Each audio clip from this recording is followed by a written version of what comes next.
O, ienāca alga.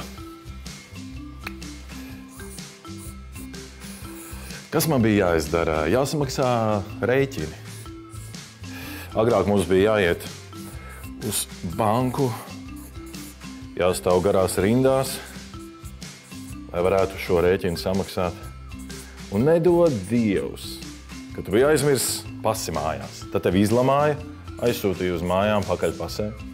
Protams, ka pa ceļam lija lietus, un kamēr tu atgriezies ar savu pasi uz banku, tā jau bija slēgta.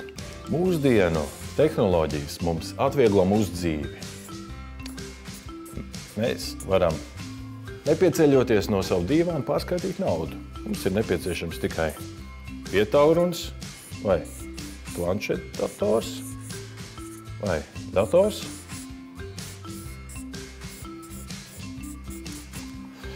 Mums ir nepieciešamā bankas aplikācija.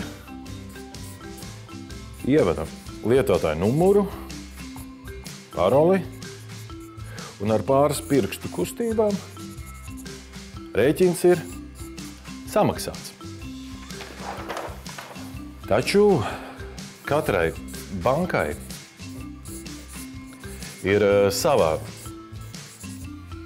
aplikācija. Un ja jūs vēlaties pārskaitīt naudu no vienas bankas uz otru, tad iespējams, ka šī nauda aizies pāris dienu laikā. Kas dažbrīd nav pati priecīgākā ziņa. Bet ērtāk mums ir izmantot tiešsaistes pakalpojumus. Populārākie no tiem ir PayPal, Opal Transfer, Transfer Go un Paysera. Ikvienu no šiem tiešsaistes pakalpojumiem var izmantot jebkurš, gan fiziska, gan juridiska persona, kurai ir bankas karte. Un pats jaukākais ir tas, ka, izmantojot šos te pakalpojumus, nauda ienāks tajā pašā dienā.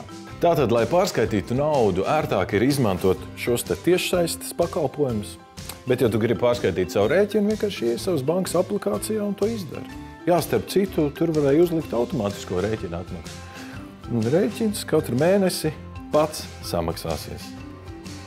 Man tikai jāparūpējas, lai kontā vienmēr būtu nauda. Ir.